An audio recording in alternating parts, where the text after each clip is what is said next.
Mesdames et messieurs, bienvenue dans cette émission. Nous sommes très heureux de vous retrouver après un long moment d'absence. Comme vous le savez, le signal de Perfect Télévision a été coupé, mais qu'à cela ne tienne, nous continuons nos productions à travers notre chaîne YouTube. L'actualité reste dominée par les élections du 20 décembre dernier qui ont été prolongées jusqu'à la veille de Noël, des élections qui ont été entachées de plusieurs irrégularités. Au niveau de l'opposition, des voix s'élèvent pour exiger l'annulation pure et simple de ces élections. Le même message est relayé par la société civile qui s'est prononcée aussi à travers une déclaration faite il y a quelques jours. Olivier Kamitatou, porte-parole du candidat président Moïse Katumbi Chapwe, s'est aussi exprimé et il a fait savoir que Moïse Katumbi ne compte pas saisir la Cour constitutionnelle. Comment trouver la solution à ces problèmes? Entre-temps, du côté de la CENI, Denis Kadima continue de publier les résultats partiels qui plébiscitent Félix Tshisekedi comme vainqueur pratiquement dans toutes les provinces. Voilà donc, mesdames et messieurs, l'essentiel de cette émission. J'ai le plaisir de recevoir sur ces plateaux notre PCA, Yves Bouya, meilleurs vœux. Oui, merveilleux Hervé Thomas, merveilleux à tous les Congolais qui, avec eux, nous avons parcouru toute une année, 365 jours, parce Exactement. que nous sommes à 2 jours de l'année 2024, nous laissons l'année 2023. Nous avions été pendant toute cette année avec ces Congolais passionnés du Congo, certains qui m'aiment, certains qui ne m'aiment pas. Peut-être par mes analyses, ceux qui m'aiment, tous ceux qui ne m'aiment pas, moi, je ne suis pas sur un débat de choix. Ce qui est naturel, vous n'arriverez jamais à, je n'arriverai jamais à faire l'unanimité. Même Jésus qui a créé ces mondes n'a jamais fait l'unanimité. Il a même été boudé par sa créature, qui est Satan. Donc, pour ceux qui m'aiment, pour ceux qui ne m'aiment pas, que ce soit congolais ou pas, du pays, de la province, des Congolais vivant dans la diaspora, tout comme politique, tout comme pas, je leur dis, merveilleux, pour moi, dans mes analyses, dans mes propos, je vois les Congos, je ne vois pas d'individus, je ne vois pas de couleurs. Moi, je vois les Congos qui m'intéressent. Très bien. Je me battrai, je donnerai toujours le meilleur de moi-même, aussi longtemps que Dieu me donnera ce souffle de vie pour parler et se battre que pour le Congo. Très bien. Le 20 décembre dernier, la CENI a tenu la parole. Les Congolais se sont présentés devant les urnes. Des élections qui ont été entachées de plusieurs irrégularités. Des élections dont le déroulement continue encore de faire couler beaucoup d'encre et de salive. Comme journaliste, vous avez vécu, ça c'est le 4e cycle électoral, 2006, 2011, 2018 et 2023. S'il faut faire une étude comparative entre les élections du 20 décembre 2023 et les élections précédentes, vous pouvez dire quoi? D'abord, je remercie, avant de vous répondre, les jeunes de Bandalungwa, les Ndalois. Excusez-moi, c'est une parenthèse que j'ouvre. Ils ont quand même su écouter mes inquiétudes quand j'avais dit qu'il ne fallait pas voter pour les cousins de Ngobila, Lévin Paï, parce qu'il n'a pas l'épaule pour gérer Bandalungwa. Sa place, il est pressenti. Sa place, c'est les terrasses des Bandal, où il ferait mieux de jouer au billard des terrasses des Bandal au lieu d'être député à Bandalungwa. J'ai vu que Bandalungwa ne l'a pas voté, c'est une très bonne chose. J'ai vu que Bandalungwa est rapporté aujourd'hui, a fait le choix de Patrick Mouyaya comme député provincial de Bandalungwa, et cela a été montré dans les urnes, pas dans la fraude et ni par les bourrages d'urnes. Vous savez ici que M. Lévin Paï, qui est le cousin de Jean-Denis Ngobila, d'après certaines informations, la personne aurait bourré des urnes, il aurait chez lui une machine à voter, où il a fait voter ses témoins, il a fait voter ses copains, copines, il a fait voter ses amis, et à plusieurs reprises, vous avez aussi également vu qu'il y a eu une lettre des députés des collectif des candidats députés de Bandalungwa qui sont montés au créneau pour dénoncer la tricherie qui a été orchestrée par les cousins de Ngobila, qui est député provincial, candidat député provincial pour le compte de l'ACP. Les enfants de Bandalungwa ont écouté mes cris, ont porté mon combat et ont dit non à M. Lévin Paï. Et ils ont fait les choix de Patrick Mouyaya. Moi, personnellement... Il faut attendre que la CENI puisse publier les résultats. Je sais, parce que... C'est ça qui interdit ces analyses. Non, moi, je ne vais pas la laisser. C'est d'ailleurs pour cette raison que plusieurs médias sont fermés et d'autres convoqués là-bas. C'est un CESAC sélectif qui ferme des médias qui par un coup de fil. Donc, moi, je n'ai pas confiance à ces CESAC-là. C'est vraiment... Il y a de la caporalisation, c'est ça. Les médias sont fermés par coup de fil sans qu'on puisse entendre, écouter les personnes intéressées sur des faits qui les sont reprochés. Donc la façon dont Nyota a été fermé, et Perfect Télévision, sur base d'un coup de fil, et on ne sait pas qui a fermé. C'est Nyota, c'est Bloussat, ou c'est les CESAC, mais beaucoup de sources disent que c'est les CESAC parce que c'est des médias pro-Moïse Katumbi. Il fallait faire taire ces médias parce que des médias pro-Moïse Katumbi, c'est 2 médias qui ont été fermés. Donc, il faut le dire. Très bien. Au Bandalungwa, je dis merci aux jeunes de Bandalungwa, au papa des Bandalungwa, aux mamans des Bandalungwa, à mes tantes des Bandalungwa, qui ont fait le choix, un bon choix. Le choix de Patrick Mouyaya Katembwe au niveau des Bandalungwa. Ils ont dit on ne veut pas de la médiocrité au niveau des Bandalungwa. Très bien. On a connu un candidat député, on a connu un pasteur président de l'Assemblée provinciale de Kinshasa, élu député des Bandalungwa, qui n'a aussi rien fait à Bandalungwa, qui a broyé du noir à Bandalungwa, qui on l'appelle l'homme aux 1000 diplômes, qui n'a su rien faire pour Bandalungwa. Lui quand même l'avait à un niveau. Mais on veut encore nous ramener à un niveau d'un gamin pour qu'il puisse nous gérer, nous, intellectuels des Bandalungwa. Les enfants des Bandalungwa ont dit non, les mamans, les jeunes ont dit non. Ils ont fait le choix de Patrick Mouyaya. Élection. Pour ça, j'ai dit merci aux jeunes de Bandalungwa pour ces choix. Et moi, Yves Bouya, le fait que vous m'avez écouté, moi, mon choix était Ndeko Zulu. Mais Ndeko Zulu s'est bien propositionné au niveau de la FUNA. Mon choix Bandal, c'était lui. Mais quand on fait un autre bon choix sur Patrick Mouyaya, moi j'ai dit aux enfants des Bandalungwa, aux mamans, aux tantes, aux tantines, aux cocobards, merci sur le choix porté à la personne de Patrick Mouyaya. On attend que la CENI publie les résultats, les PV que l'équipe de campagne de M. Mouyaya a récolté, prouve sur noir sur blanc que c'est lui l'élu d'Alois. Entre-temps, il y a aussi des sources qui accusent Patrick Mouyaya d'avoir bourré des urnes.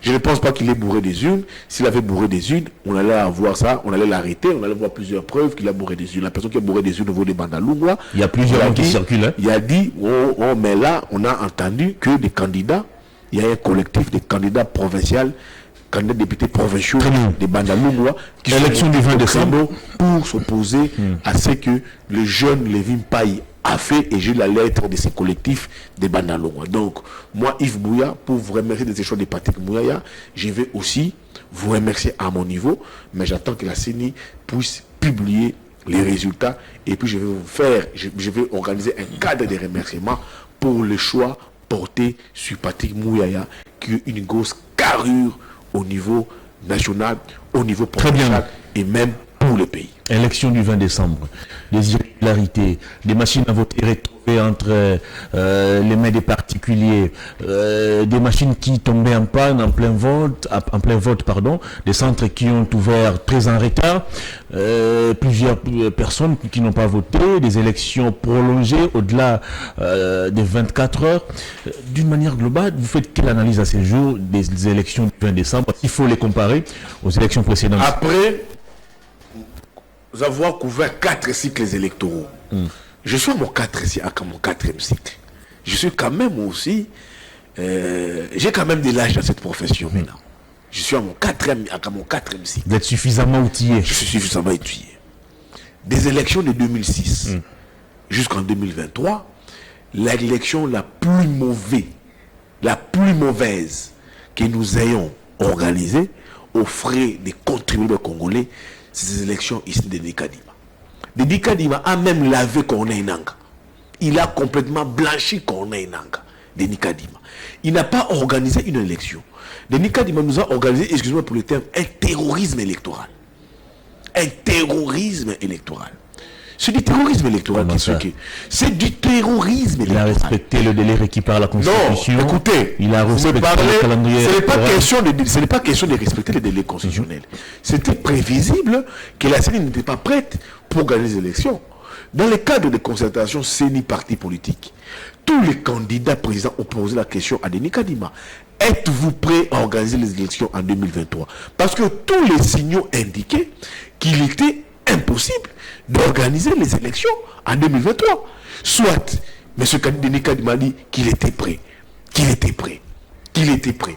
En même temps, il décriait qu'il n'avait pas de moyens, mais il va quand même nous organiser les élections. Mais quelles élections que moi je qualifie d'un terrorisme, soit du terrorisme électoral? Comment ça? 2006, 2011, 2018, on n'a jamais connu des élections où les Congolais vont voter, on y va, les machines ne sont pas allumées. D'abord, les centres sont fermés jusqu'à 13h. Vous me parlez, moi je parle des machines. Les personnels n'ont pas été formés. Les machines souffrent un vrai problème d'autonomie. Des personnels non formés qui ne savent pas allumer les machines. On pose à Kadima la question de lui-même. C'est combien de bureaux de vote qui ont ouvert? Il n'a pas de questions à donner. On assiste à la publication des résultats sans qu'on puisse procéder à la compilation des PV. Et ça s'est fait où? Je vous parle le cas des élections au niveau du Haut-Katanga. Où vous avez suivi la dénonciation qui a été faite par les partis de Katumbi ensemble. Où ils ont dit que sur base de quoi ils ont attribué ces voix à Katumbi au moment où le secrétariat exécutif de la CENI au Katanga n'avait pas encore fini la compilation. Et c'est dans les Katanga, c'est dans notre ville, recoin, chefferie, regroupement, province du pays, où la CENI a affiché des résultats sans pour autant finir procéder par la compilation. On va aux élections. Où on va dans une élection, les machines sont entre les mains des leaders politiques, précisément de l'Union sacrée. Et ça s'est posé des questions, c'est à se demander où est-ce que ces leaders de l'Union sacrée ont-ils eu ces machines qui quittent la CENI juste dans les bureaux des membres de l'Union sacrée qui ont voté dans leur maison. Ils ont pris ces machines où? C'est ça l'élection. On va dans des élections où on va des bureaux qui sont cassés. Les machines brûlées. Pourtant, Peter, quand vous avez dit ici que les centres et bureaux de vote allaient être sécurisés. On va dans des élections où on vous chasse des témoins. Vous avez vu ça où? Donc, vous vous dites, si les témoins ont été chassés, c'est que les PV là qu'on nous publie ici n'ont pas été signés par des témoins. On ne peut pas aujourd'hui nous brandir des PV qui n'ont pas été signés par des témoins. On va dans une élection où des PV sont fabriqués par des tierces personnes. Ça, c'est une élection. On va à des élections où tu vas voter, tu vas dans une machine à voter, on te dit machine déjà pleine, limite de vote. On va à des élections où tu vois des candidats se promener avec des bureaux, ils transportent des bureaux de machines de vote pour une destination inconnue. On a eu des élections où tu vois des candidats descendre dans certains centres et bureaux de vote, menacer les agents de la CENI. On a eu des élections où on a vu certains candidats vous extirper des agents de la CENI dans certains bureaux de vote, leur faire des tours des centres. On a vu ça où? Pourtant, les agents de la CENI, c'est des personnes qui sont là dans leur lieu de travail. Et puis tu me dis, c'est quelles élections? Et c'est quelles élections que Kadima nous a présentées? Vous savez, de 2006 jusqu'à 2018, l'argent que Maluma a perçu jusqu'à Corneille Nangaa pour organiser les élections, c'était en termes de millions. La dernière facture de Corneille Nangaa, je pense que ça nageait autour de 500 millions. La facture de Maluma, c'était dans les 450 millions. Dans les 450 millions. Quand tu prends Mungoy Mulunda, nous sommes dans les 500 millions. Et Kadima, Corneille Nangaa est allé dans les 640 millions. Kadima vous arrive, on lui donne 1 milliard 100 millions. 100 millions de dollars. 1 milliard 100 milliards de dollars puisés dans les trésors publics. Argent venant des contribuables congolais, notamment de la douane. de l'importation, la taxe TVA que nous payons ici, de la facture régie des OSNEL. Mais c'est monsieur Kadima, nous prend 1,1 milliard de dollars pour nous organiser quelles élections? Quelles élections de ces 3 cycles électoraux où on voit des bureaux ouvrant en retard, les bureaux de vote ne sont pas connus, la cartographie n'est pas connue, il est en train de publier des élections bureau par bureau de vote. Mais est-ce que les compilations sont finies? Ça ne s'est pas fait. Des bureaux cassés, caillassés. Il y a une commission qui a été mise en place pour recenser. La commission qui a été mise en place pour recenser, c'est pour maintenant, il n'exclut pas. Maintenant, ça c'est pour les législatives qui nous parlent de la présidentielle. Ça, il veut esquiver les débats. Quand il m'avait esquivé les débats, pour nous dire, j'ai mis une commission pour tenter d'élucider certains cas de faute et avec objectif de sanctionner, d'annuler certaines voix. Qu'on puisse aussi le faire pour la présidence. Pourquoi pour la présidence? J'envoie Kadima ici, quand Peter Kaz nous dit il faut aller contester au niveau de la Cour constitutionnelle. Heureusement, j'ai vu tous les candidats de l'opposition ici, on dit qu'il ne faut pas aller, en commençant par Katumbi, via son porte-parole, M. Kamitatou. Fayoulou lui a dit qu'il n'est pas concerné. Personne n'ira à la Cour constitutionnelle. Personne n'ira à la Cour constitutionnelle. Et tu vois une élection où il n'y a aucune contestation au niveau de la Cour constitutionnelle. Ça a quelle crédibilité? C'est là où je dis, peut-être les bonnes élections se sont limitées en 2018. Parce qu'en 2018, on a quand même vu déjà aller au niveau de la Cour constitutionnelle pour quand même apporter une contestation. C'était avec Fayoulou. Mais cette fois-ci, on aura dans une élection où il n'y aura pas une contestation. Quelles élections ça? Ça ne sera pas un boulevard à réveillement à votre relance compréhension. C'est pas un boulevard. C'est quand Katumbi n'y va pas. Soit Fayoulou, soit Mukwege. Comme ils n'y verront pas, ça signifie que ces élections ici n'auront aucune crédibilité. Qui croira au résultat que la CENI va être publiée? Les élections d'abord, ça ne fait pas de la confiance. Ça ne fait pas de la crédibilité. Qui croira aux élections, aux résultats qui en découleront publiés par la CENI? Qui donnera des doutes, du sérieux, toutes les organisations des droits de l'homme? Non, mais la mission d'observation électorale de la SADC nous a révélé que les résultats publiés par la CENI reflètent la vérité des ça non, ça n'a pas dit ça révèle la vérité. Ils ont dit qu'il y a eu un problème d'ordre logistique. Les problèmes d'ordre logistique évoqués. Mais cela n'entache pas. Non, écoutez, par la CENI. j'en viens maintenant. Les problèmes d'ordre logistique évoqués par la mission de la SADC et de l'Union européenne, c'est des problèmes aussi évoqués par l'opposition, à la seule différence, l'opposition, qui est dans son droit, vous demande l'annulation pure et simple des élections. Parce qu'elle-même, la mission d'observation de c'est là où il y a une nuance. Non, pas non. La SADC dit que la SADC est une mission... la vérité. Non, la SADC a même fait des recommandations. Les problèmes logistiques évoqués par la SADC, c'est les problèmes logistiques aussi évoqués par l'opposition. Mais l'opposition a dit, il faut maintenant recommencer ces élections. Parce que la SADC n'a pas le droit de nous dire ici au Congolais si recommencer les élections. La SADC n'a pas été partie pour être aux élections. Ça encore l'Union européenne. Mais sa mission d'observation. Non. Les personnes qui sont parties pour être aux élections, ça a été Fayoulou, Mukwege, Katumbi. C'est pas la mission d'observation de la SADC.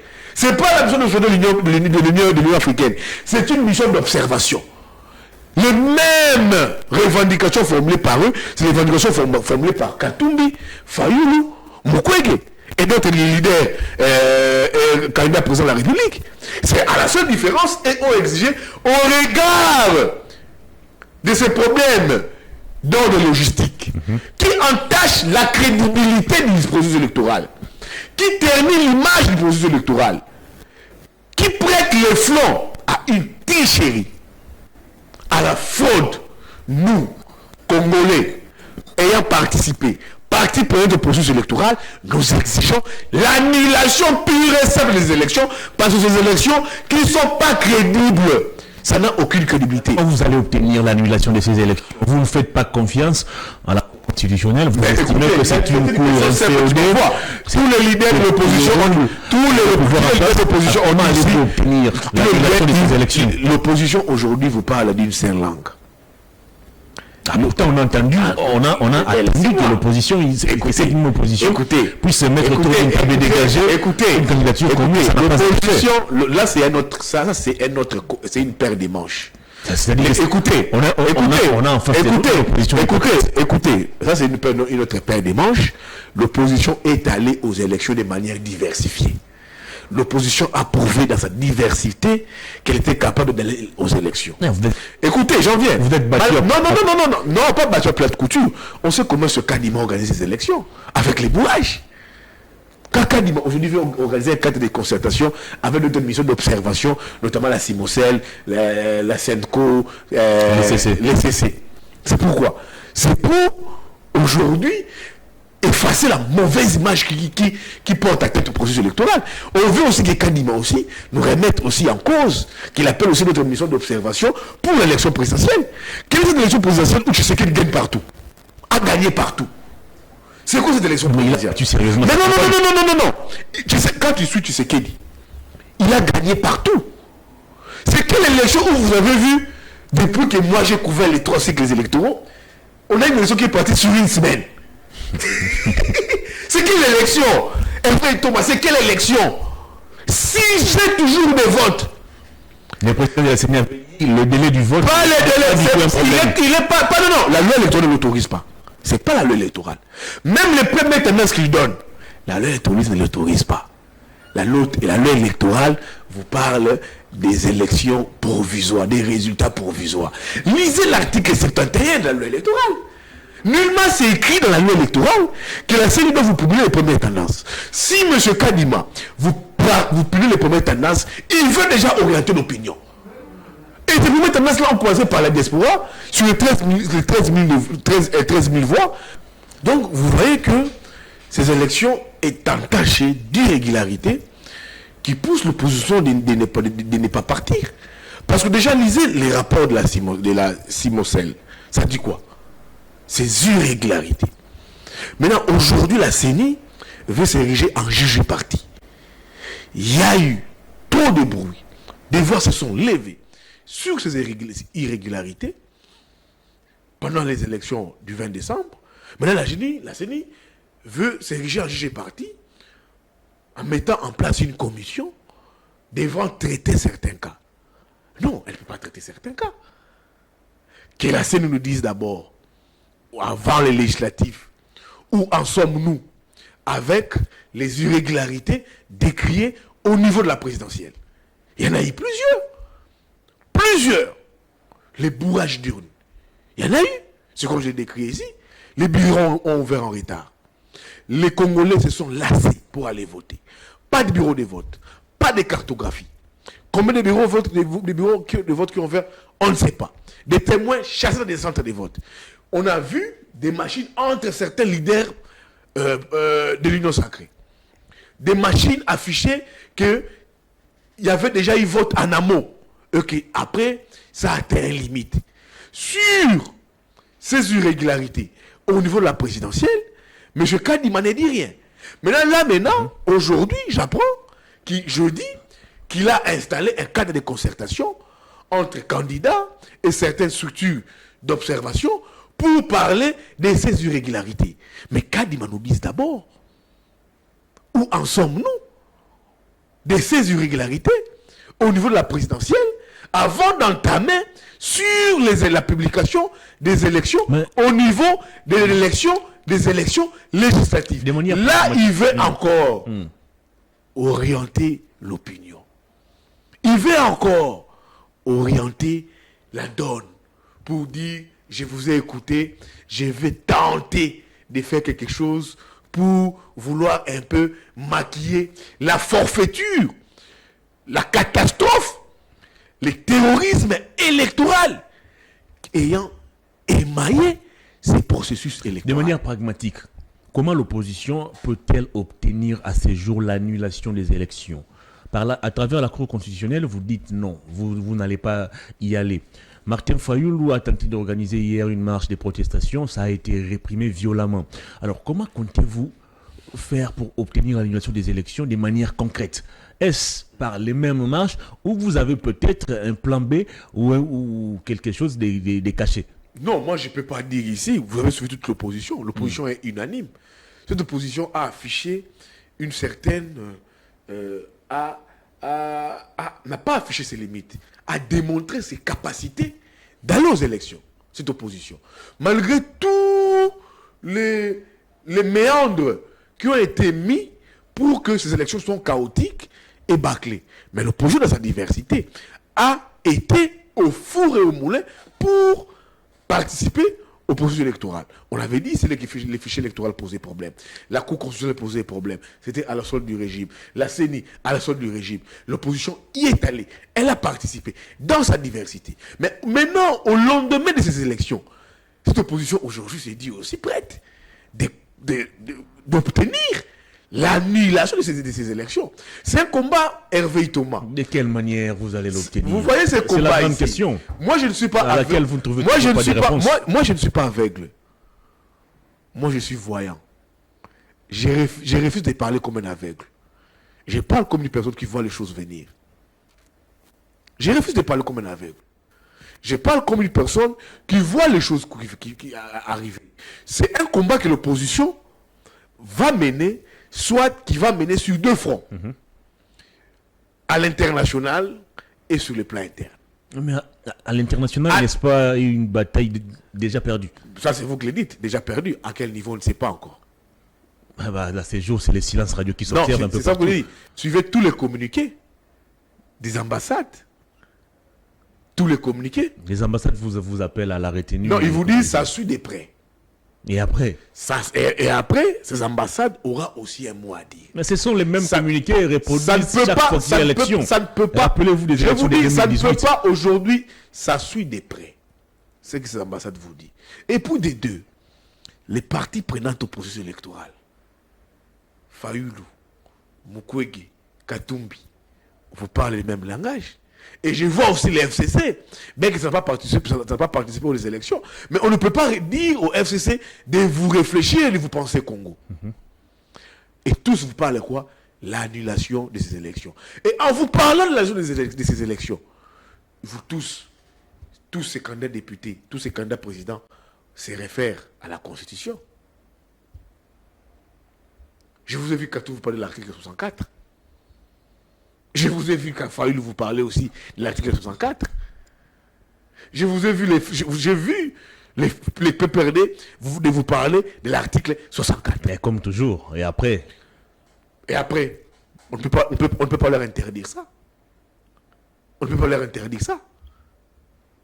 C'est des Congolais qui ont vu que les élections se sont mal organisées. C'est des Congolais qui ont vu que la Constitution leur permet ça par l'article 64. C'est des Congolais qui ont vu que les choix du peuple n'ont pas été respectés.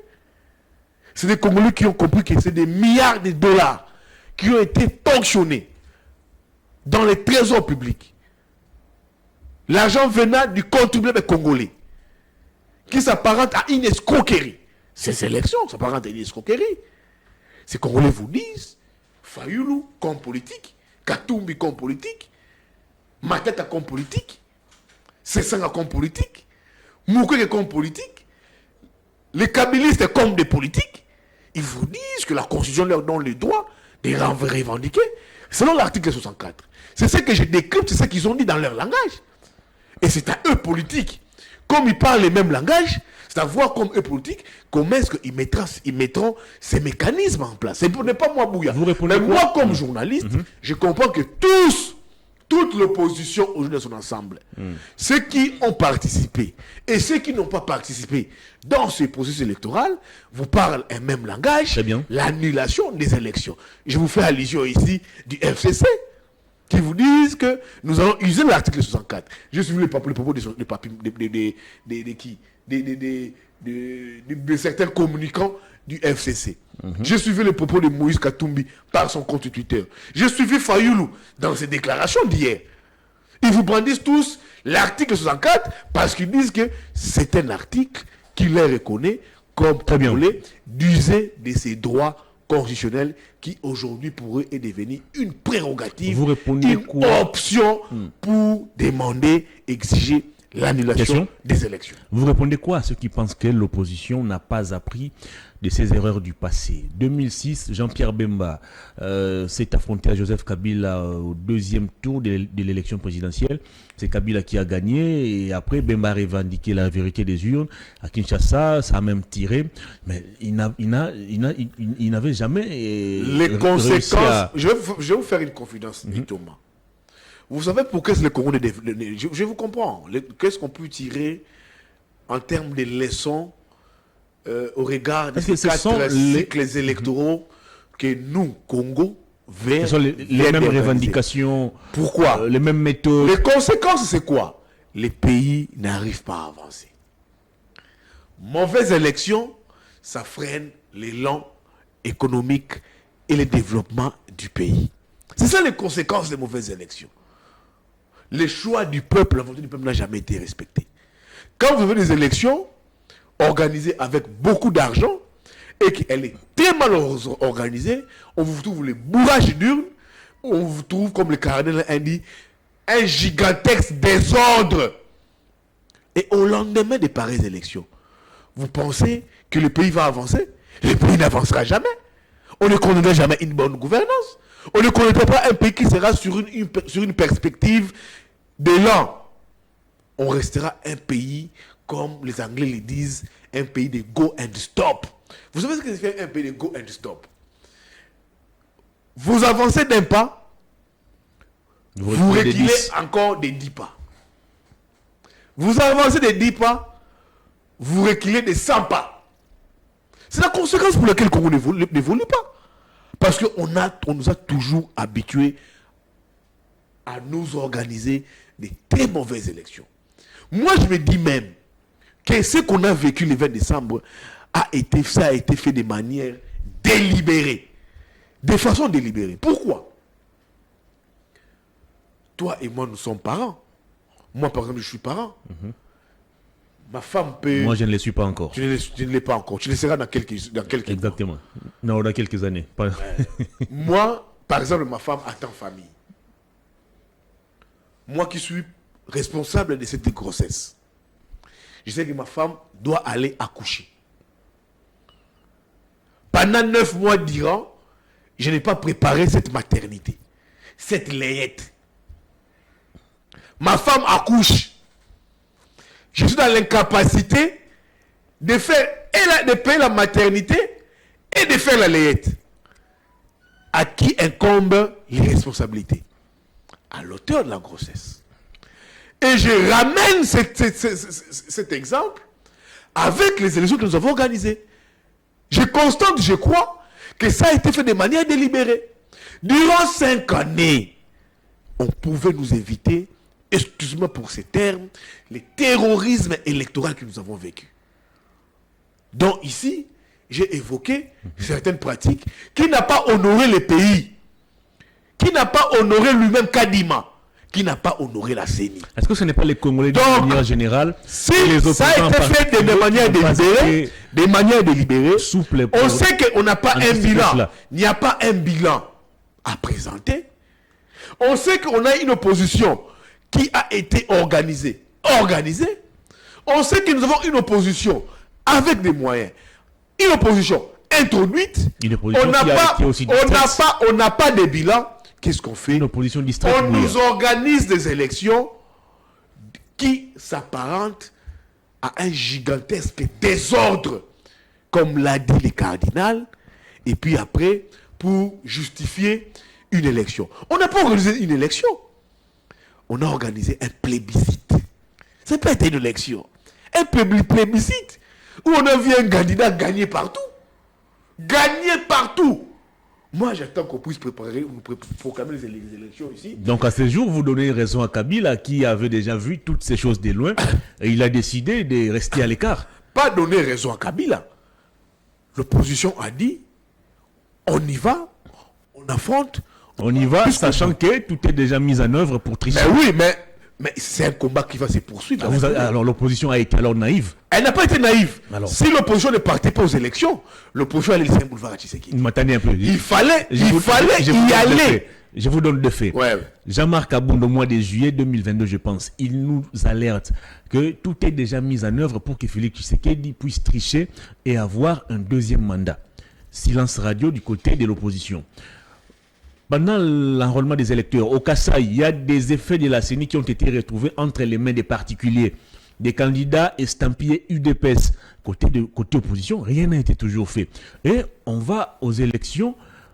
La tricherie, la fraude, tout ce qui a été alerté ou annoncé avant, se matérialise. Alors, pourquoi vous ne voulez pas aujourd'hui accepter que l'opposition vous a été naïve? imaginez qu'on va dans une élection où Tshisekedi va seul. Vous allez dire quoi? Que l'opposition n'était pas prête. Je vous reviens encore à ce que je venais de vous dire en plein début de l'émission. L'opposition n'était pas prête. L'opposition ne pouvait pas. L'opposition ne pouvait pas. Elle est allée seule. L'opposition s'est battue, s'est bat et se battra encore et pour toujours pour la nation de ces élections. Maintenant, si l'opposition ne partait pas, j'allais dire quoi? Non, l'opposition ici, il n'y a personne, une opposition faible, il faut les attirer des partis. Non. Nous sommes dans un pays démocratique. L'opposition dit, malgré tout ce qui a été mis en place, nous irons, nous sommes dans une démocratie. Ceux qui ont fait le choix de ne pas y aller, comme le FCC, c'est légitime, c'est une option levée par un parti politique. Ah, ils ont vu le mal de loin. C'était une option levée par un parti politique. Ce que les autres opposants n'avaient pas vu. Non, c'est légitime. Autant que Katumbi a dit, j'irai jusqu'à la fin. C'est légitime. Autant que Fayoulou qui a balbutié, qui est rentré, c'était légitime pour lui. C'est légitime. Mais tous convergent aujourd'hui sur un seul point, un même point. Qu'on a en face de nous un pouvoir qui n'est pas démocratique. Très bien. Si on avait un pouvoir qui était démocratique, ces pouvoirs n'allaient pas nous électer, nous organiser ces simulacres d'élection. C'est pas démocratique. Parce que ça fait pire que les kabylistes. Et ça a été vu à la face du monde. C'est là que je pose même la question à la communauté internationale. Ce qui s'est passé pendant ces élections ici, de 2023, est-ce que si la France, la Belgique, l'Allemagne, vous voyez ça s'est passé chez eux, ils allaient être heureux de voir ça? C'est honteux. Très bien. C'est catastrophique. On va retourner du côté de la C'est belliqueux. C'est ridicule pour un pays ayant organisé 4 cycles électoraux au lieu d'avancer, on ne fait que reculer. Voilà pourquoi d'autres pays en Afrique avancent. Parce que la culture démocratique s'est installée. Mais comment jusqu'au 4e Ils organisent. nous n'arrivons toujours pas à c'est ça que je t'ai dit. C'est de la mauvaise foi. Au Libéria, on a vu un président en fonction. Je t'ai dit que en Zambie ici. C'est de la. Quand vous avez des personnes qui vous organisent des élections à l'idée de tricher, à l'idée de frauder, à l'idée de créer une kermesse. Et même au pays, on a vu à l'idée de vous créer un plébiscite. Comment on n'arrive pas à avoir des institutions fortes? Mais c'est quand on a des élections faibles. Dites-nous maintenant, après ces élections ici, on va entrer encore dans un combat sur la crise de légitimité. Est-ce que le pays va avancer? Donnez-nous de bonnes élections. Offrez-nous de bonnes élections pour mettre le pays sur une perspective de développement. Très bien. Vous pensez qu'Hervé Thomas, avec ces élections qu'on vient d'organiser, décriées par la société civile, la Simocel, c'est un partenaire fiable de la CENI. Ça travaille avec la CENI. Mais lisez les communiqués de la Simocel. Lisez les communiqués aujourd'hui de la société civile du Congo. Le chien aboie la caravane. Mais vous dites, vous dites que les chiens aboient la caravane passe. On va encore tomber dans un marasme politique qu'on ne saura pas gérer. Sur le plan fonctionnement du pays, on ne saura pas gérer. Le pays ne va pas, on ne saura pas gérer. Vous nous ramenez toujours dans des crises de légitimité. C'est ça le vrai problème. Très bien. C'est là qu'on interpelle tout le monde. Les 4 cycles électoraux que nous avons connus, à la limite, on pouvait avoir des bonnes élections sur fond de $1 milliard. pris dans la poche des Congolais, nous offrit quand même des bonnes élections. Mais ces élections qu'on nous a organisées, est-ce qu'on peut appeler ça des élections? Ou un plébiscite? Ou un mariage, Maître Ousseni? Ou un mariage de quelques cadres de la CENI? Regardez les propos de la régie de Didi Manara. Deuxième vice-président de la CENI. La CENI. Avant la publication des élections des Congolais de la diaspora. Sur 43 millions d'enrôlés, que 13 000 Congolais qui se sont fait enrôler. Qui vous rappelle que 0,4%. Est-ce que Kadima était en droit de nous les premières tendances? Non. Il tire cette idée de publier les premières tendances sur quelle base légale? Il n'en a pas. Il voulait orienter l'opinion. Et maintenant là, la diaspora va voter. Toute la diaspora, après la publication des résultats par la CENI, des premières tendances, toute la diaspora s'oppose pour dire qui a voté. Mais la diaspora m'appelle de partout. J'apprends qu'il y a aussi des bourrages là-bas. Il y a des jetons qui ont été donnés. Au Canada notamment. Qui ont voté. Et puis vous organisez des élections au niveau de la diaspora. Un jour ouvrable, Hervé Thomas. Un jour ouvrable. Moi je pars en Europe. Moi, Bouya. J'ai fait plusieurs missions en Europe. Je connais l'Europe, moi, Bouya. Tu ne peux pas demander à un Congolais qui va à un Libanga, à un Caillou, d'aller voter un jour ouvrable. Pour qu'il te vote un jour ouvrable, comme le mercredi 20, il doit demander plusieurs dérogations à son travail. Il peut l'obtenir ou pas. S'il ne l'obtient pas, il va voter sans obtenir une dérogation. Il sera sanctionné. C'est comme ça l'Europe. Mais regardez l'intention des gens des personnes qui nous dirigent. L'intention. Comment ça a été préparé?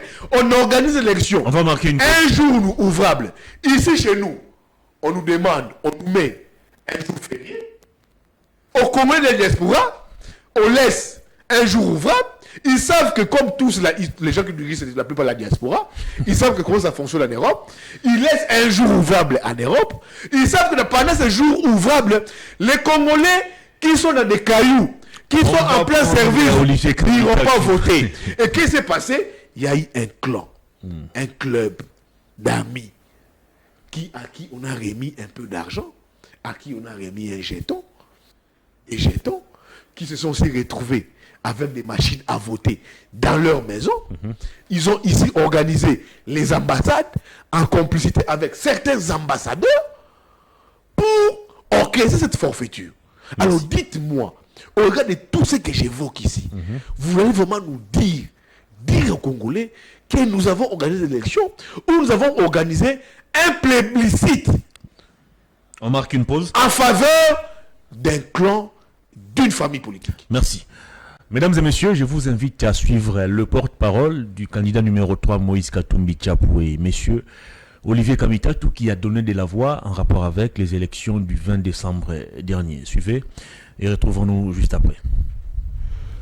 En qualité de porte-parole du président Moïse Katumbi, j'entends porter à la connaissance de tout un chacun la clarification suivante.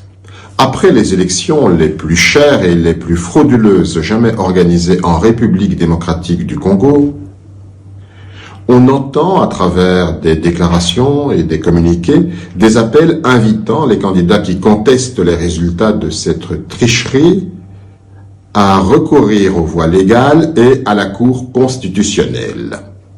Mon devoir consiste à rappeler à ceux-là que pour se maintenir au pouvoir, le régime en place a mis en place une structure officielle de fraude allant de la CENI à la Cour constitutionnelle. D'ailleurs, toutes les organisations chargées du processus électoral ne sont présidées que par des éléments, des membres appartenant à la tribu de Félix Tshisekedi. La Cour constitutionnelle est donc le dernier maillon de l'axe du mal et constitue le prolongement de la machine mise en place par le régime pour son maintien au pouvoir.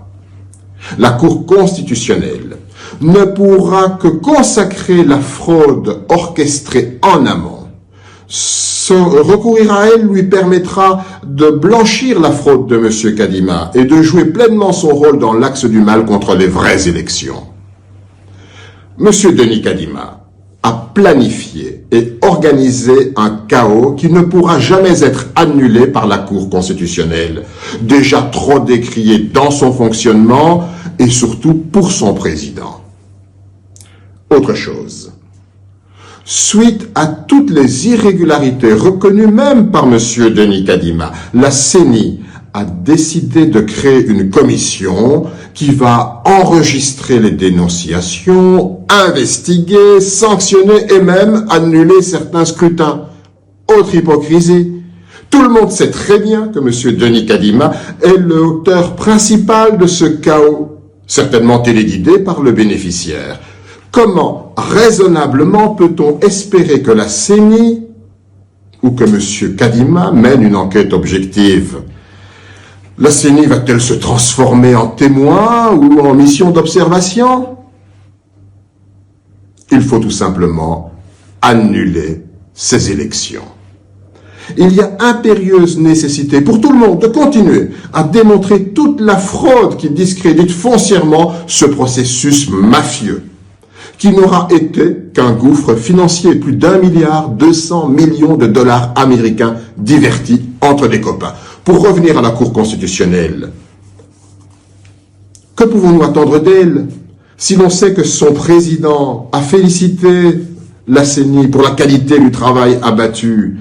Il a déjà donné son opinion pour rassurer le candidat numéro 20. Et en principe, un juge qui a donné son opinion ne peut même plus connaître d'une affaire, que ce soit en contentieux des résultats, que ce soit en inconstitutionnalité ou pour toute affaire impliquant la CENI, qu'il a déjà félicité.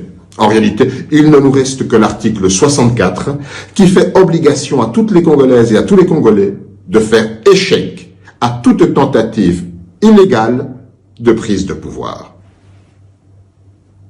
Suite au chaos électoral découlant d'une multitude d'irrégularités découvertes et déplorées tant par l'opinion nationale que l'opinion internationale, le candidat président de la République, M. Moïse Katumbi Chapwe, et 4 autres candidats avaient demandé l'annulation pure et simple et immédiate des élections, qui étaient gangrénées à un point que le processus électoral était irrémédiablement altéré.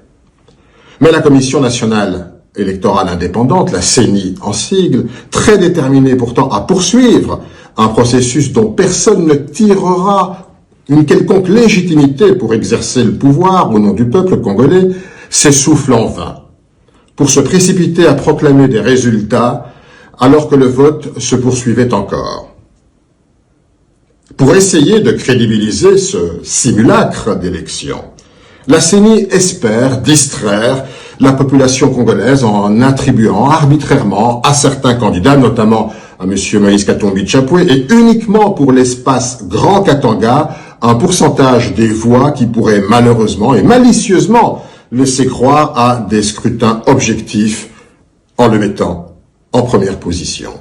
Il ne s'agit là que d'une manœuvre pour tenter de conférer à ce processus une apparence de sérieux qu'il n'aura jamais. Le peuple congolais a besoin d'élections crédibles et non d'un semblant de vote en faveur de candidats que l'on tient à tout prix à déclarer quand même sans avoir été réellement élu. Par respect pour le peuple congolais qui est le souverain primaire, Ensemble pour la République conteste de manière très énergique même les voix que l'on voudrait lui attribuer dans l'espace Grand Katanga.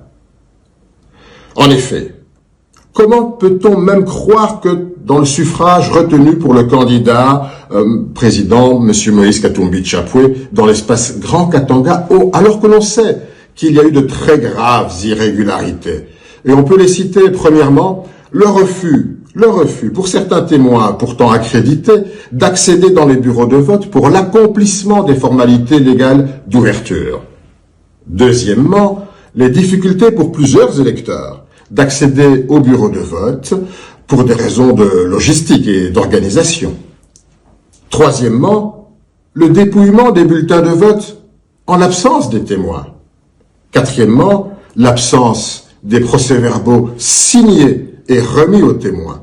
Et enfin, cinquièmement, la proclamation des résultats non compilés en grande majorité. Alors, quelle vérité pourrait sortir de ce désastre? Ne dit-on pas que la fraude corrompt tout?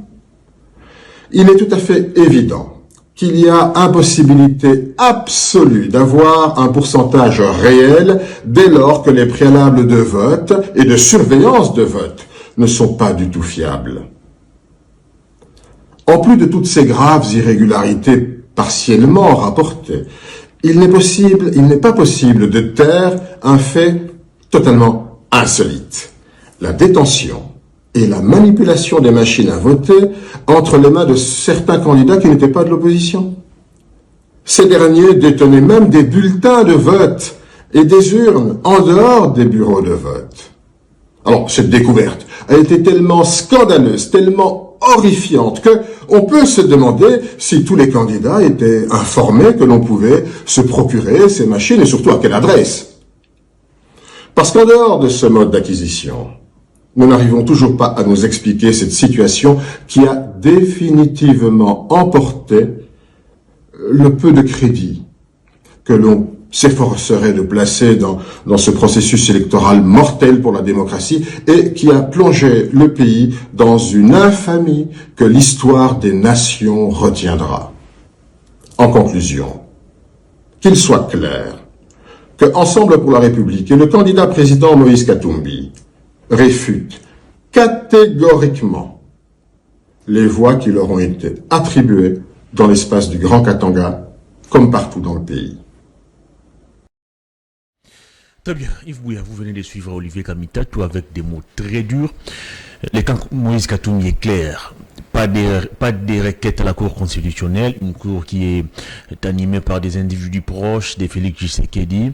Denis Kadima a préparé la fraude électorale, il a organisé même le chaos et aller à la Cour constitutionnelle, c'est synonyme de cautionner ce qui a été préparé en amont par Denis Kadima. Des mots très forts. Moi, c'est pas de mots forts. Vous, M. Kamitatou l'a dit, que vous avez aujourd'hui au niveau de la Cour constitutionnelle des juges, des magistrats qui sont juges et partis. Déjà, vous avez vu la Cour constitutionnelle féliciter ce que la CENI a fait. Ça pose déjà un très sérieux problème. Et qu'est-ce que vous vous attendre à quoi? À ce que la Cour constitutionnelle puisse annuler ces élections au regard des faits qui ont été dénoncés et émaillés, empêcher les processus électoraux. Il ne faut pas s'y attendre. C'est la raison pour laquelle Katumbi, étant notre candidat, nous n'irons pas là-bas.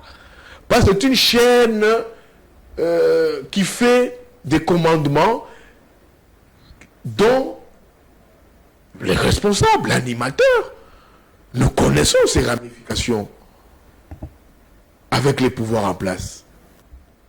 Toute la chaîne de commandement, comme vient de le dire sur Olivier Kamitatou. Il a dit même Olivier Kamitatou. C'est des frères des tribus du président de la République. CENI, Cour constitutionnelle, ministère intérieur, justice, finance. Alors, comment est-ce que vous dites, après les résultats provisoires publiés par la CENI, j'ai fait ici allusion à M. Peter Kazadi, vous dire que s'il y a des revendications à faire, il faut les faire au niveau de la Cour constitutionnelle. Ce candidat président qui ira à la Cour constitutionnelle pour apporter n'importe quelle revendication va cautionner, va prêter les fonds à la tricherie, au hold-up électoral, cautionner, organiser. Va prêter les fonds au gangstérisme, au gigantesque désordre organisé par la CENI. Et pour ne pas dire, c'est terrorisme électoral. C'est pour cela, vous avez vu Katumbi, via son porte-parole, M. Olivier Kamitatou, vous dire qu'il n'ira pas à la Cour constitutionnelle. Ça serait crédibiliser la fraude. Je reviens encore sur ma question. Olivier Naniki Mukwege, ils n'iront pas à la Cour, qui n'ira pas à la Cour constitutionnelle. Fallou qui a déjà commencé un travail de terrain. Mais si vous dire qu'ils n'iront pas à la Cour constitutionnelle. Mais si vous ne comptez pas sur la Cour, qui est la seule institution ayant le pouvoir d'annuler les élections, vous comptez sur quoi finalement? Mais ils vous disent ici qu'ici ils vont là-bas, ils vont occasionner la fraude. Ça sera dit ici. Vous refusez mais écoutez, vous refusez les élections au niveau de la CENI et vous allez faire quoi au niveau de la Cour constitutionnelle? C'est la raison pour laquelle vous avez suivi M. Olivier Kamitatou. Il vous a parlé de l'article 64. Vous avez tenté d'activer cet article 64 moi, hier, je sais pas. disons l'opposition. Non, écoutez. Écoutez, on tente d'initier une marche hier. Vous avez vu ce qui s'est passé. Pas on tentait.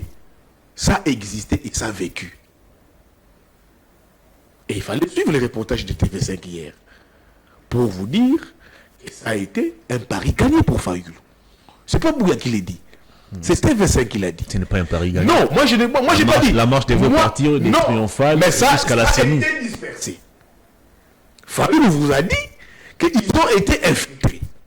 Fayoulou vous a présenté des nouilles de balles. Vous avez vu au siège décidé comment est-ce qu'il y a eu des blessés? Le sang a coulé.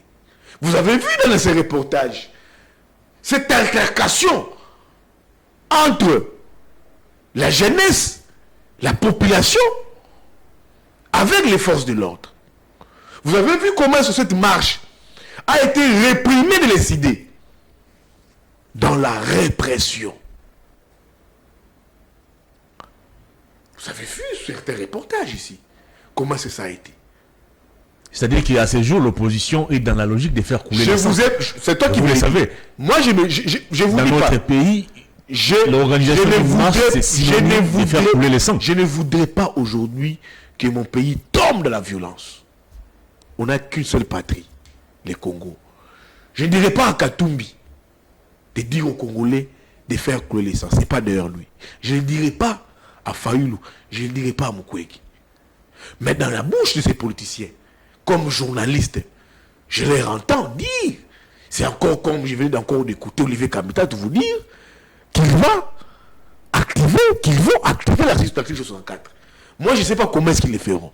Je vous ai dit ici, je vous rapporte ça, que Fayoulou a dit aussi qu'ils vont faire parler la rue.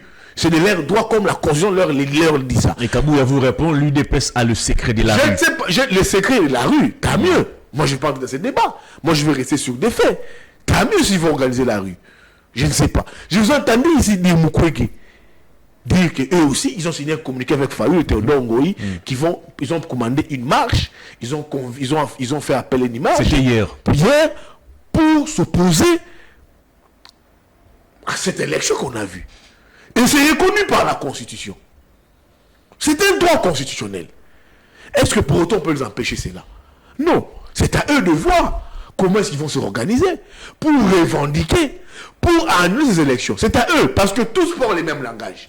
Ceux qui n'ont pas été au processus électoral, les FCC, bien que j'ai vu Peter Kazadi qui ne peuvent pas revendiquer les processus électoraux, mais c'est des Congolais, on ne peut pas les empêcher par les Congo. Je vous vois, je suivi les trucs des Katumbi hier. Dénoncer ce qui s'est passé au CG décidé. Et il dit, je le vois dans une de ma poche avec Martin Fayoulou, et qui dit qu'ils vont encore multiplier des marches, parce qu'il se réfère à la Constitution. Je vois Mukwege aujourd'hui, qui n'est pas au pays. Il est signalé à l'étranger. Après, au lendemain du vote du 20 décembre, il vous fera Paris, Bruxelles, États-Unis. Et beaucoup de sources vous disent qu'il mène une diplomatie à l'international. Donc c'est un combat pour l'opposition qui n'est pas fini. L'opposition estime qu'ils sont dans un combat d'annulation des élections. Le pouvoir estime que Tshisekedi a gagné, va prêter serment, ça va avancer. Moi je vous dis, moi je suis observateur de la politique, je suis observateur de la société. Comme journaliste, je dis ici, comme ils disent en anglais, les Anglais le disent wait and see. Mais avoir autant pour l'Union sacrée qui se dit d'avoir gagné les élections avec la CENI, qui pour faire semblant, pour tenter de maquiller on donne à Katumbi gagner au Katanga. Mais les autres partis, on gagne partout. Mais Katumbi vous dit, non, je rejette tout. Même ma victoire, je rejette. Même les voix que vous donnez au Katanga, sans que ces voix ne soient passées par compilation, je rejette. J'ai accepté cela, c'est accepter les fruits de la fraude. Je refuse, je rejette. Je ne veux pas porter la souille. Très bien. Il rejette. Fayoulou vous dit, je rejette. Je ne reconnais plus ça, je rejette. Alors, dites-moi, c'est quelle leçon qu'on nous a eu? On a connu un plébiscite d'une famille politique n'ayant pas de bilan, sachant que si on va aux élections, on sera battu à plate couture, on organise des élections vraiment de manière macabre pour justifier ces plébiscites en disant aux Congolais que nous avons organisé l'élection dans les délais constitutionnels, mais une élection qu'on pouvait aussi, un chaos électoral qu'on pouvait aussi éviter, parce que si vous suivez Matata Pogno, il vous a dit pendant les discussions entre candidats présidents avec la CENI, autour de ces cas de concertation, la question avait été posée à Kadima: êtes-vous prêt à organiser l'élection? Kadima dit oui. Donc Kadima avait dit oui à ces candidats présidents. C'était pour nous présenter cette enjeu électoral, cette catastrophe électorale, ce terrorisme électoral qui n'épargne pas seulement l'opposition. C'est aussi dans l'union sacrée. C'est pas seulement l'opposition. Aussi dans l'union sacrée. Où on va vous établir une liste de dignités de l'union sacrée qui ont eu des machines de la voix, des machines électorales, qui ont bourré des urnes. Donc on aura des députés qui vont siéger dans l'Assemblée nationale, mais qui ont bourré des urnes, qui ne seront pas là par la volonté, soit par le fait des choix des Congolais. On aura des députés à l'Assemblée nationale, au niveau provincial, au niveau municipal, des personnes qui sont... On va terminer l'émission. Siégées avec une image de la suivre. Le fait d'aller bourrer des urnes qui ont pris des machines, amener chez eux. Et Olivier Kamtat vous dit ici, c'était quoi l'adresse pour aller récupérer ces machines-là? C'était quoi l'adresse? Qui a sorti ces machines? Qui a donné ces machines? C'est qui? Voilà pourquoi la CENI a mis en place une commission pour enquêter sur... Non, la commission là, c'est une mascarade. C'est une mascarade. Je veux qu'on mette cette commission là aussi au niveau de la présidence. Là, on saute la présidence. Mais il n'y a pas de candidat président qui ont détenu des machines. Non, mais alors, les gens qui ont voté, c'était pour les présidents de la République et aussi pour les députés. Alors, question pour nationaux et provinciaux. Là, c'est ce que Kadima veut faire. Il veut être jugé parti. En mettant en place cette commission-là, il fera quoi? Il va se régir en observateur. Lui-même sera juge. Lui-même fera quoi? Qu'il dise qu'il nous fera quoi? Ça, c'est pour tenter de maquiller. Très bien. Ce qui a été décrié, ce qui a rattrapé Kadima sur la forfaiture électorale, il veut maintenant maquiller ça, faire un semblant d'écoute pour dire j'ai écouté, j'ai entendu, que je fasse quoi? Parce que on sera ici, aucun député de l'Union sacrée se verra voir ses voix retirées par Kadima. Parce que Kadima, vous le savez ici, on avait déjà affiché ses couleurs. Il a lui-même été ici mentionné, fait mention par monsieur Albert Moleka. Albert Moleka, nous dire ici, il nous avait déjà alerté qu'il ne fallait rien s'attendre de Kadima. Il fut pour, selon monsieur Albert Moleka, un sectionnaire de l'UDPS Afrique du Sud. Très bien. À une personne qui a été sectionnaire à Afrique du Sud, UDPS. Qu'est-ce qu'on puisse attendre de lui? Absolument rien. C'est pour la raison pour laquelle, vous avez vu, tous les grands leaders de l'opposition dans sa diversité ne parlent que d'un seul langage, l'annulation des élections, et eux-mêmes connaissent, étant que politique, la faisabilité de cette annulation de cette élection. Très bien. À voir l'évolution des faits aujourd'hui, nous avons l'impression comme si le pouvoir fait la sourde oreille vis-à-vis ou à l'endroit des revendications de l'opposition. Vous avez une opposition qui exige l'annulation des élections. De l'autre côté, Denis Kadima et la CENI continuent de publier les résultats partiels des élections. Vous avez une opposition qui organise une marche, le pouvoir réprime la marche violemment et dans le sang. Est-ce qu'il faut encore espérer quelque chose de nouveau ou un changement dans les fonctionnements du pouvoir en place qui est prêt aujourd'hui à réprimer? Nous sommes au lendemain de ces élections du 20 décembre. Ces élections nous ont mis dans un bicéphalisme politique. Ces élections nous ont mis dans un bicéphalisme politique où on a un bloc du pouvoir qui s'organise pour se maintenir malgré les élections décriées. Et dans l'autre état, nous avons une opposition dans sa diversité qui s'organise pour l'annulation, et nous avons une opposition qui s'organise dans sa diversité pour l'annulation. Quand je parle au procès de cette diversité, je cite Kabila, je te cite Fayoulou, je te cite Katumbi, je vous cite Mukwege et d'autres forces pro-changementistes. Je vous cite ici les Kabound, même Kabound a dit qui va se rallier à toute force du changement. Il faut citer aussi Constant Moutamba qui revendique d'ailleurs sa s'il vient à mieux, victoire. S'il vient à mieux, il faut qu'aussi il vienne à mieux. Victorieux. S'il vient à mieux. Alors, vous avez vu. Donc aujourd'hui, cette élection du 20 décembre nous a créé un bicéphalisme politique. Ça, c'est de l'intelligence. Il faut être intelligent pour réfléchir comme ça. Très intelligent. Vous me rappelez de Daniel Sof? Non, pas de Daniel Sof. Moi, j'ai réfléchi. Je suis intelligent. Ça va de l'intelligence. Quand tu n'es pas intelligent, je ne réfléchis pas comme ça. C'est des analyses. Très bien. Donc, ces élections nous ont créé un bicéphalisme politique. Où vous avez un pouvoir, l'Union sacrée, avec le candidat numéro 20, qui veulent demeurer dans une élection décrite par l'opposition, dite émaillée par la tricherie, par la fraude.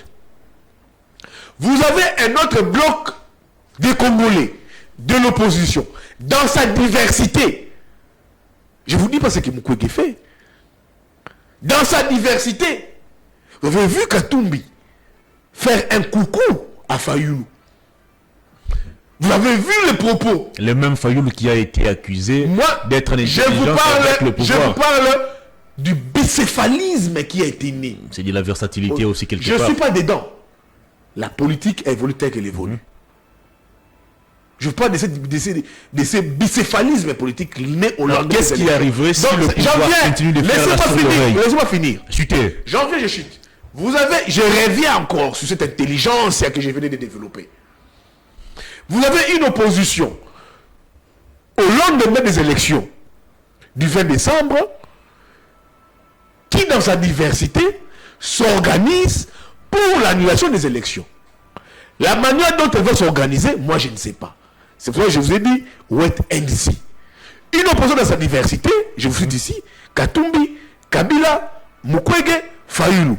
C'est pour ça que j'ai dit, wait and see, attendons voir, croisons les doigts. Et dans l'autre temps, vous avez l'Union sacrée avec son candidat et ses alliés qui s'organisent à avancer malgré la fraude décriée lors des élections du 20 décembre. Donc ces élections du 20 décembre, pour te répondre, nous ont créé un bicéphalisme et attendons voir ce que ça va donner. Très bien, on a terminé l'émission, la caméra est devant vous. Très bien. La caméra est devant vous, votre dernier message au public et on va se séparer. Mon dernier message au public, je peux le dire aux Congolais, je l'ai dit en âme et conscience, je suis Congolais, je suis à mon 4e cycle électoral. J'ai couvert les 3 cycles électoraux de 2006, 2011, 2018. Je n'ai jamais vu les trésors publics vous débourser 1 milliard de dollars pour nous organiser les élections. Quand le trésor public vous débourse 1 milliard de dollars pour vous organiser les élections, ça devait être des élections à la hauteur des attentes des Congolais. Parce que c'est énormément d'argent qui a été déboursé pour nous organiser des élections. Malheureusement, au lendemain des élections du 20 décembre, soit le même 20 décembre, où nous avons vu des élections prorogées jusqu'à 7 jours, on n'a pas connu une vraie élection. Une vraie élection. On n'a pas connu des élections crédibles, transparentes. On a connu le 20 décembre, soit au lendemain du 20 décembre, jusqu'à 7 jours de ces élections, on a connu un braquage électoral. On a connu, au regard des éléments que j'ai donnés, du terrorisme électoral. On a connu, au regard des éléments qu'on a donnés ici, les bourrages d'urnes, on chasse des témoins, les bureaux de vote ouverts en retard, pas de cartographie électorale, Kadima lui-même sait combien de bureaux n'ont pas été ouverts, des PV sans signer par des témoins, on affiche des résultats sans compilation. On a vraiment connu très bien que le cardinal l'a dit, un gigantesque désordre pendant ces élections. Et par cela, j'ai vite compris qu'on ne veut pas mettre les pays sur un élan de développement. On veut remettre les pays des 100 pas en arrière. Merci. Et remettre les pays des 100 pas en arrière sont les résultantes des élections mal organisées. Merci. Aussi longtemps que nous aurons toujours des élections mal organisées et que nous ne voudrions jamais vouloir pas avoir des élections mal organisées, on sera toujours ces pays qui ne va jamais se développer, et on va toujours se limiter à ces pays que certains anglo-saxons qualifient d'un pays de go and stop. Un pays de go and stop. Le go and stop. Un pays de go and stop, c'est un pays qui n'avance pas. Au lieu d'avancer, c'est un pays qui se limite. Et le Congo, par les élections du 20 décembre 2023, on s'est catégorisé, affiché par un pays de go and stop, par ces élections qu'on a connues, que j'ai qualifiées du terrorisme électoral. Merci. Qui n'honore pas les pays, qui n'honore pas la volonté du peuple. Déjà, le fait qu'on nous publie des tendances partielles qui n'a même pas un soubassement légal. Donc vous avez compris que tout a été fait à la va-vite, tout a été fait de manière organisée, même ces désordres ici, pour nous amener à un plébiscite. Très bien. Et non à des élections, parce que les dénonciations ne viennent pas que de l'opposition, les dénonciations viennent aussi du pouvoir en place, de l'union sacrée. Alors, si vous avez des dénonciations des parts et d'autres, par ces élections qui a coûté plus d'1 milliard de dollars des Congolais, je pense que cet argent-là, il faut dire aux Congolais de quoi est-ce que vous avez fait de cet argent. Les Congolais ne méritent Grand merci à vous, 1 milliard, messieurs le soit poussé dans les trésors publics télévision, et qu'on nous présente aujourd'hui un braquage électoral qui met le Congo sur un pays de go and stop, et le plus longtemps qu'on va rester sur cette route, sur cette lancée d'un pays de go and stop, il ne faut jamais penser développement du pays. Merci beaucoup, monsieur le PCA. Je vous rappelle que moi qui vous remercie. Vos agents sont pratiquement au chômage. C'est le combat, c'est le Congo. Vous êtes victime de l'arbitraire. Je l'ai appris que votre média a été fermé par un simple coup de fil du CESAC. Un simple coup de fil du CESAC. Sans document, sans appel, sans convocation. Il faut toujours comprendre que nous sommes dans un pays de go and stop. Alors ça, quand on va toujours dans un pays de go and stop, on va toujours connaître l'arbitraire. On ne va jamais avancer. On va toujours rester dans les go and stop. Moi, je pense que c'est de l'arbitraire. Il faut condamner ça aussi longtemps. Même pour Nyota, aussi longtemps qu'on ne vous a pas convoqué, rien ne vous a été dit. Ça n'a pas été fait en amont, mais en aval. Après que votre média ait été fermé, je pense que c'est de l'arbitraire, c'est de la forfaiture. Très bien. Il faut dénoncer cela. Merci il beaucoup. faut combattre cela. Et c'est ça les fruits déjà d'un pays go and stop. Merci beaucoup. Cette émission est terminée. Meilleurs vœux à vous, mesdames et messieurs. Merci de votre sympathique et réelle attention. Meilleurs vœux à toute l'équipe technique de Perfect Télévision, Belgodor Mutombo, Emmanuel Mwamba. Grand merci à vous pour votre présence malgré la retraite anticipée. Je vous retrouve très prochainement, en espérant que le CESAC puisse rouvrir. Le CESAC va ouvrir. Nous redonner notre signal. Ça va ouvrir, ça va ouvrir. D'ici là, ça va ouvrir. C'est l'obligation d'ouvrir.